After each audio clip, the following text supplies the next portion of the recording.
In this video, I'll show you how to create a Discord server, invite link, and share it with others so they can join your server. First, open the Discord app on your mobile device or computer. On the left-hand side, you'll see a list of your servers. Select the one you want to create an invite link for. Then, click on the server name in the top left corner and choose Invite People. At the bottom of the invite window, click on Edit Invite Link. Here, you'll see several options you can customize. Next to Expire After, you can choose how long the link stays active. Either set a time limit or select Never to create a permanent link.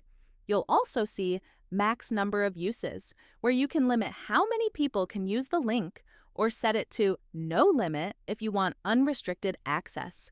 There's also an option to make users temporary members, meaning they'll be removed from the server after they disconnect. You can leave this unchecked if you want them to stay permanently. Once you've set everything up, click Generate a New Link. To copy the link, press the copy button at the bottom. If you want to view the link, you can open something like Notepad from your Start menu and paste it there. That's your Discord server invite link, ready to share. If this video helped you out, feel free to leave a like and subscribe for more quick and easy tutorials. Thanks for watching, and I'll see you in the next one.